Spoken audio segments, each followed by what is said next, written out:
Welcome to One Road, guys. I've been having some writer's block lately. Pretty bad case of writer's block.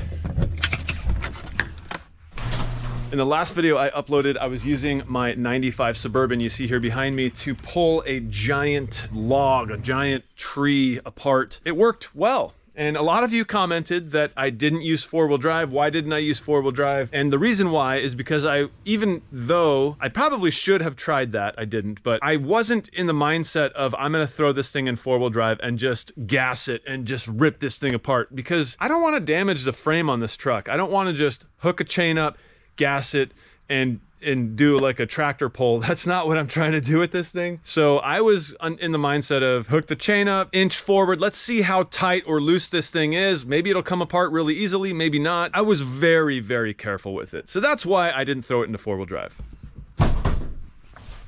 The other thing is I have some parts on order for this thing. Let me show you what parts. I'm hooking up my lighting system that I always use when I work on my vehicles, which is a 4-foot LED shop light. I just hook it to the hood, provides tons of light in the engine bay to work. There we go, lots of light. All right, so what I have on order are a few things. So ever since I bought this truck, I've been hearing this little ticking sound, and I've talked to various people about it. I've tried to figure out what it was. I thought it was possibly the rockers needed to be adjusted. So one person I talked to said that that ticking sound was probably an exhaust leak, and it very well could be, and I'm kind of hoping that it is, because that would be the easiest way to fix that. I don't think it affects the performance of this truck. It's just annoying when I'm driving. You can't hear it really loudly. It's just very, very soft. I'm driving along and I can kind of hear it just ticking away, and I'm like, what is that? I ordered some new manifold gaskets, and we'll see if that will fix that. So that'll be a video that's upcoming. The other thing, speaking of manifold, we're talking about the intake manifold here. I am going to be removing all this stuff, pulling off that intake manifold, and replacing those gaskets as well. I do feel like a lower intake manifold is leaking, because on the front of the engine block, I can see some stuff leaking down. So I think it's coming from maybe that front kind of RTV seal that's on the lower intake manifold. So I have that coming. That'll be another video. So that'll be pretty cool, because I've never done anything like that on this engine. Of course, if you've been following the channel long enough, you will have seen me do the intake manifold gaskets on my 03 Suburban. That was fun. And so I figured with what I'm seeing, the stuff leaking out, which is, I don't know if that's oil or antifreeze or both, I don't know. But we're gonna go ahead and swap those out with new gaskets and hopefully make this thing run a little better, although it runs really well. So that's the two major jobs I have coming up for this thing. Just gaskets, but they are, you know, fairly involved jobs on this thing, because there's a lot of stuff I got to remove. The one thing I'm a little nervous about with the intake manifold is having to remove that distributor, because that's part of the intake manifold on these things. So I have to take that out, make sure I mark where it goes, and be able to put that back in exactly the right spot. So that's gonna be a trick, trying to make sure that I don't mess something up there. If you guys are following the One Road Garage Instagram account, you will have seen me go to an estate sale where I got some pretty cool tools. Good morning, guys, and welcome to another episode of What is Jimmy Up To Today? Well, today I have a mustache and I'm at an estate sale.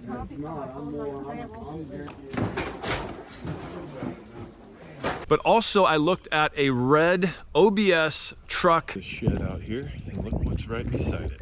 We got an OBS GMC Sierra. Doesn't look too bad either.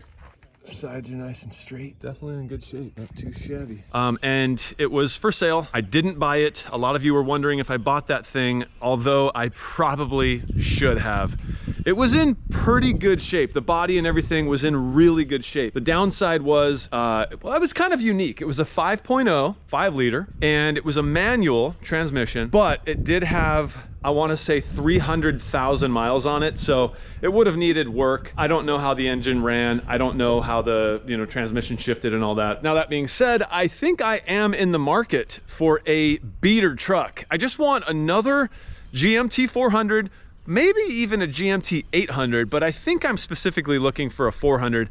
And I think, as much as I never thought I'd say this, I think I want a long bed single cab. I never ever was really interested in those, but something about them, man, it's just pulling me towards a long bed single cab. I kind of like that look. I would like it to be 4-wheel drive. That was the other thing with the one from the estate sale, it was a 2-wheel drive. I want 4-wheel drive. I just want that option. It's not that I use it every day. I just want the option to be able to go, especially living here on this land, to be able to go back, you know, in the backwoods area and not get stuck, you know? Like when you got 2-wheel drive, you have a much bigger chance of getting stuck, especially out here in Tennessee. Anywhere I go, the ground is wet. Doesn't matter what time of year. And like I was just at an estate sale yesterday in my 03 Suburban, and I had to park on this dude's land, and I was almost getting stuck. I had to put it in 4-wheel drive just to be able to get out of my parking spot because the ground was wet. So if you guys come across a GMT400 and it's for sale, and it's like a beater truck where like the engine has 1,000,000 miles on it, but the body is nice and straight, original paint, original, you know, owner, hopefully, get on my Instagram and like message me, because I'm in the market for one. So you guys comment below, let me know what you want to see. Right now, I'm gonna be dealing with these chickens. I have my chicken coop that I built, which I'm sure you guys have seen. If not, here it is. It's a 4x8 sized chicken coop. Came out pretty good. My first one I ever built. Let's go ahead and look at the chickens and what we got going on in here.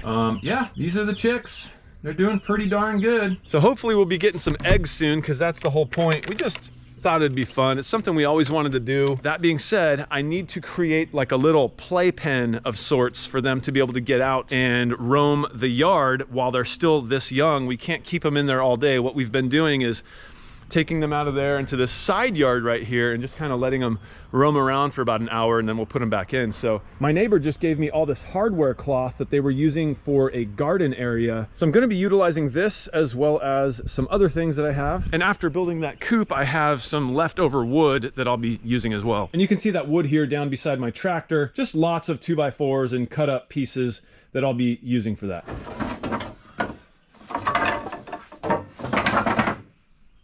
I think all I need is 3.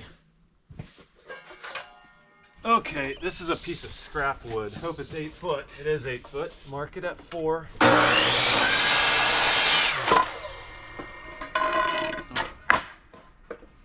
All right, and this is essentially the design. It's just gonna be a rectangle 4x8. Using my speed square to just try to make sure this thing is somewhat square. It doesn't have to be perfect, but pretty square.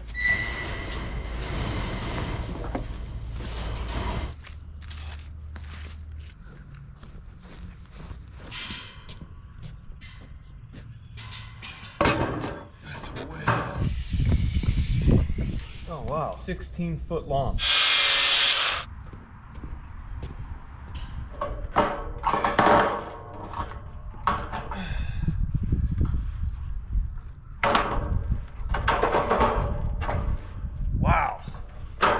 So that's the idea. Not perfect, but not bad.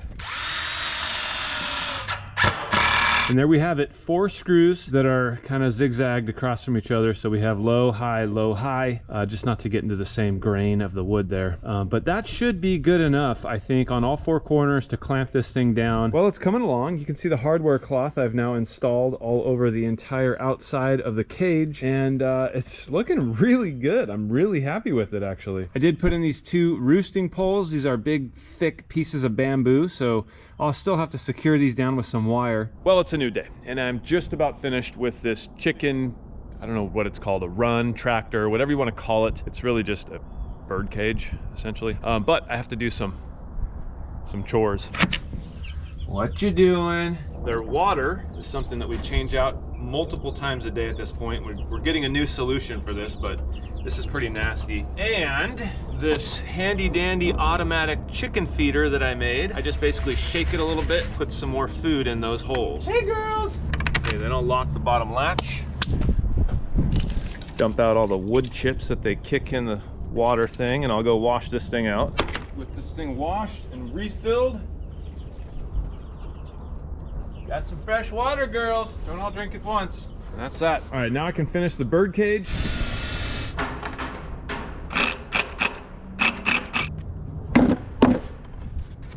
Well, I think that's it. One handy chicken tractor, bird cage. Looks like it's done. I mean, it's not the prettiest thing in the world, but it'll work. I got a door that folds down. We can throw the chickens in there, and it's 4 foot by 8 foot approximately. So they have plenty of space to just go in there and do whatever they do. Of course, I'm not gonna keep it right here on the cement. It's gonna be in the grass, either here, back there, or even out there somewhere. Well, I hope you enjoyed this video with the update on what's going on with the channel, what's coming up, and also showing you some of the chores, some of the things I have to take care of here on the homestead for One Road. I got a box full of parts I'm gonna go put in my shop and hopefully be installing within the next day or so. Thanks again, guys, for watching. If you want to see more content here on the homestead, let me know down in the comments section below. Otherwise, you can follow me on Instagram at One Road Garage, and there's also the website at oneroadgarage.com. I'm Jimmy for One Road, and I will see you in the next one.